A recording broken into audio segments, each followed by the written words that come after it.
الثانية هدف أول، هنشوف مين اللي قلش. عبد الله اللي لعب العرضية، والهدف الأول للنادي الأهلي قلشة من الدفاع. هنشوف ادي اللعبة، ادي عبد الله السعيد، عبد الله مكمل، ادي هنشوف اتلعبت العرضية ورقم 23 قالش شمس السعيد.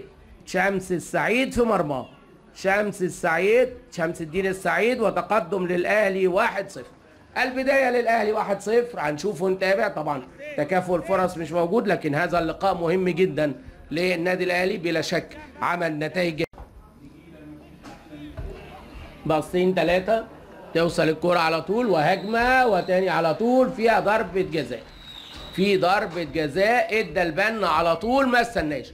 ادي محمود البنا ادى القرار وضربة جزاء للنادي الأهلي. هنشوفها مع الإعادة النهارده، تشوفها مع الإعادة النهارده.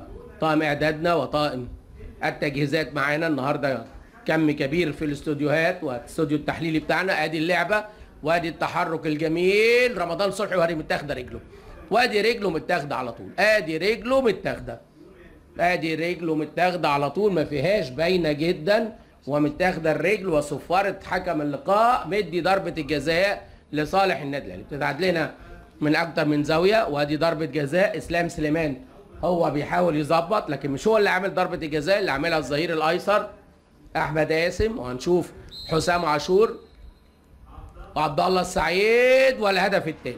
عبد الله السعيد والهدف الثاني في الدقيقة 9. الدقيقة 9 بتسجل عبد الله السعيد الهدف الثاني للأهلي من ضربة جزاء.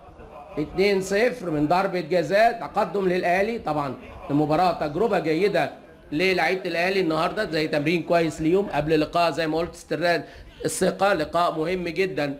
النادي الأهلي يمكن واجهه ظروف صعبة وتحكيم غريب جدا في لقاء النجم الساحلي، وضربة جزاء ظالمة الكل أكد عليها أدت لخسارة 3 نقاط غالية. كان التعادل هو الأقرب للقاء إن لم يكن. الجونة هيلعب مع الشرطة، الفائز منهم هيلعب مع بتروجيت. أعزائي مشاهدي نال سبورت، رمضان صبحي وهدف ثالث، وهدف ثالث عبد الله السعيد. لا النهارده عبد الله السعيد ناوي. الهدف الثالث عبد الله السعيد 3-0. اتحسب له الجول الاولاني، لو اتحسب له يبقى هاتريك النهارده. الدقيقه 11 عبد الله السعيد والهدف الثالث للنادي الاهلي. ادي اللعبه وادي رمضان صبحي، عدى رمضان لعب العرضيه، عبد الله السعيد على طول والهدف الثالث للنادي الاهلي. بقول لحضراتكم النهارده مباراه بلا شك مفيده جدا للنادي الاهلي. تجربه لعيبه كتير جدا ياخدوا ثقه، مع احترامنا لشباب الجونه. تجربه اضاعتهم الظروف فيها في مباراه صعبه جدا مع النادي الاهلي. كان الله في عونهم وكان الله في عون مدربهم. عبد الله الحسين تتقطع، تبقى رميه تماس لصالح النادي الاهلي. حسين يلعب لجده، وجده عايز يعدي. رمضان يلعب لانطوي وهدف. جون انطوي وهدف رابع الدقيقه 17. جون انطوي. بقول لحضراتكم اللقاء مهم جدا للاعيبه الاهلي، وخاصه اللي بيدخلوا لسه في فورمه المباريات في الانتقالات الصيفيه. ادي اتلعبت على طول، عدى على طول. ادي هنا جده عدى بذكاء، جده لعبها على طول. ادي ده رمضان صبحي وجون انطوي لعبها على طول. هنا رمضان صبحي المتحرك بشكل واضح شمال ويمين ويلعبها، وادي على طول جون انطوي واحده والثانيه رجع بقى. بقول لحضراتكم هداف. وعلى طول وقع اسلام سليمان حارس المرمى، بلا شك كان الله في عونه. اتحط في موقف صعب جدا، مباراه مش بتاعته. 4 جدا مع شباب وناشئ نادي الجونه بيحاولوا يطمنوا عليهم على طول. شفنا حسام غالي في واحده، شفنا انطوي في الثانيه، وادي واحده على طول تاني. جون انطوي رايح مستلم، انطوي يلعب وتاني على طول غالي جون انطوي بيفكر، رايح والهدف الخامس. جون انطوي والهدف الخامس في الدقيقه 27. جون انطوي في الدقيقه 27 الهدف الخامس للنادي الاهلي والثاني ليه. جون انطوي الهدف الخامس والثاني ليه في الدقيقه 27. اتعملت له حلوه من حسام غالي، راح انطوي وحطها على طول لحظه خروج الحارس اسلام، وهدف خامس للنادي الاهلي. بقول لحضراتكم اللقاء مغامره كبيره جدا من نادي الجونه، بغض النظر عن الهبوط او عن اي احداث. كان لازم فرقته تكمل او ان هو يضحي بالخروج من الكاس، واعتقد تركوا الملعب ومشوا. اتلعبت الكرة طويلة، تتلعب ناحية اليمين، توصل لمحمد احمد، بيلم ويرجع لورا. محمد احمد ماشي، محمد احمد مقطوعه منه، تتلعب لرمضان صبحي. رمضان وعايز يعمل مشوار، عمل مشوار، هو الجول هو الجول هو الجول، والهدف السادس. والهدف السادس في الدقيقه الثالثه. رمضان صبحي مفيش يعني فرصه، 3 دقايق على طول رمضان صبحي والهدف. ادي الكابتن علاء عبد الصادق مشرف عام على كره القدم بالنادي الاهلي، موجود، كان موجود مع الفرقه وبيتابع من المدرجات، بيعمل جهد كبير. كابتن علاء عبد الصادق حقيقه من المديرين الكوره المميزين جدا اللي عملوا جهد كبير خلال الفترات الماضيه. وادي على طول رمضان صبحي والهدف السادس للنادي الاهلي. هنشوف بقى هنا الفكر. ادي على طول الكادر مع الكابتن رمضان، وبروح رياضيه حسام غالي ادى شرط الكابتنه لاحمد عادل عبد المنعم. اعتقد في روح حلوه النهارده في النادي الاهلي، وهدف سابع، وهدف سابع على طول عبد الله. يا النهارده مين؟ احمد فتحي، والله احمد فتحي. يلا واحده من قذايفه كده تعدي، والهدف السابع في الدقيقه 6.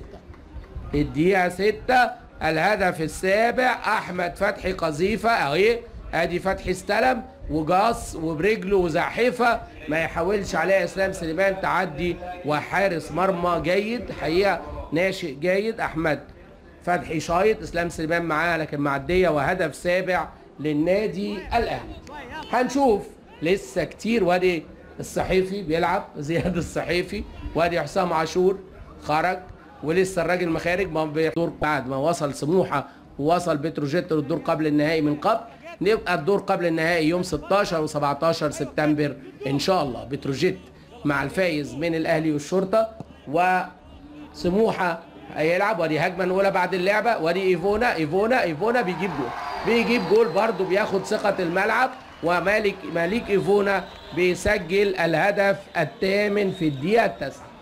الدقيقه التاسعه مالك ايفونا بيسجل الهدف الثامن للاهلي. ايفونا بيسجل الهدف الثامن للنادي الاهلي، بيحطها بوش القدم لحظه خروج اسلام سليمان. ادي ايفونا راح وبوش القدم بيحطها، ثقه بياخدها بغض النظر الطرف الثاني ايه وظروفه ايه، لكن هي تجربه جيده.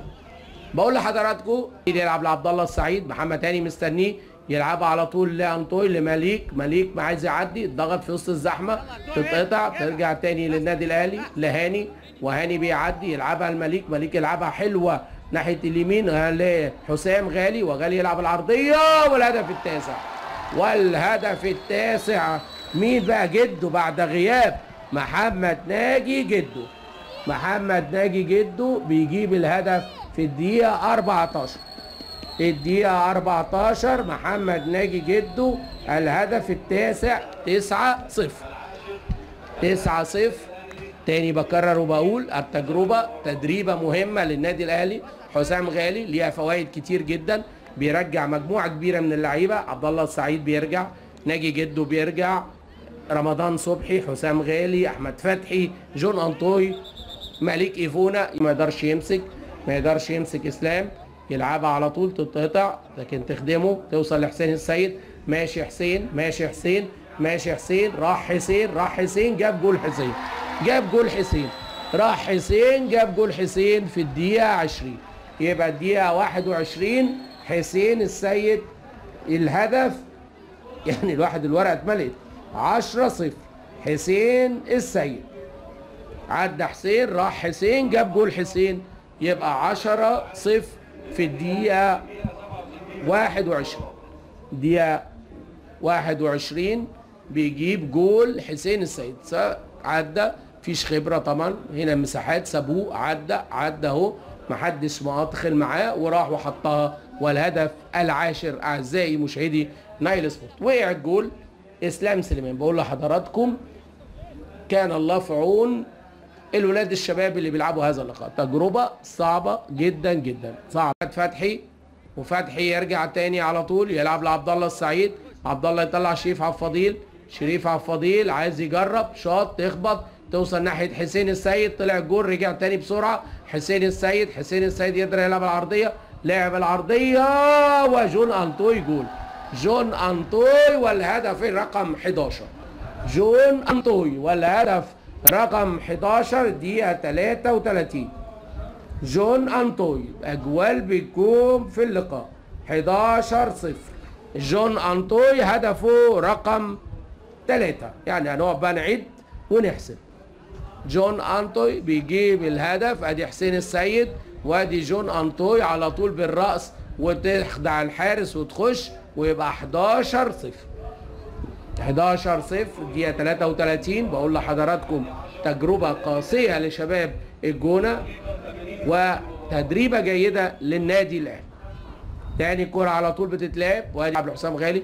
غالي يلعب وياخد تاني. غالي يلعبها على طول رمضان صبحي ورمضان في القايم وترجع توصل لمحمد هاني يلعب العرضية تطلع تبقى ركنية والركنية رقم 7.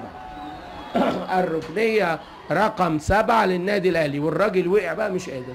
اسلام سليمان الراجل تعب بقى قال لهم كفاية عليكم انا بقالي 80 دقيقة شايل بشكل كبير جدا رغم ال 11 هدف الراجل شال ما فيه الكفايه وواقع اسلام سليمان حارس المرمى اخر 10 دقائق اعزائي مشاهدي نايل سبورت في كل مكان. ادي لا والله انطوي. جون انطوي. جون انطوي داخل جون والهدف رقم 12. جون انطوي والهدف رقم 12 والورقه اتملت عندي 12-0. جون انطوي في الدقيقه 36. جون انطوي في الدقيقة 36 الهدف رقم 12. بقول لحضراتكم الورقة اتملت. ادي اللعبة تاني اهي. ادي اللعبة ادي فيها لمسة ايد فعلا لمسة ايد بالفعل ومدي الحكم القرار. 12-0 اعزائي مشاهدي نايل سبورت. هنسمع اكيد كلام كتير جدا. ادي شايل لعيبه كتير في النادي الاهلي. مؤمن زكريا حسام غالي. غالي يلعب على طول جون انطوي. جون انطوي يلعبها لحسام غالي وغالي عايز يجيب جول هو كمان. راح غالي وراح غالي جاب جول. حسام غالي جاب جول اخيرا. حسام غالي بقاله كتير ما جابش جوال. حسام غالي والهدف رقم 13. واعذروني مش لاقي مكان للورقه بعد كده. الدقيقه 40. الدقيقه 40 13-0. يعني لما نيجي نعيد الاجوال ولا نقول الاسامي مش عارف هنقول مين ولا مين. 13-0 تاني بكرر. تجربه مفيده جدا تمرينه مفيده جدا للنادي الاهلي وفي نفس الوقت قاسيه جدا جدا على شباب الجونه. النادي الاهلي تعامل مع المباراه بجديه خدها تمرينه جيده. استغل كابتن فتحي مبروك النهارده وجهازه بلا شك مدرب محترم كابتن فتحي وجهازه اشتغل يجرب كل لعيبته النهارده عشان يقدر يصل لاغلب اللاعبين. وادي حسام غالي بيروح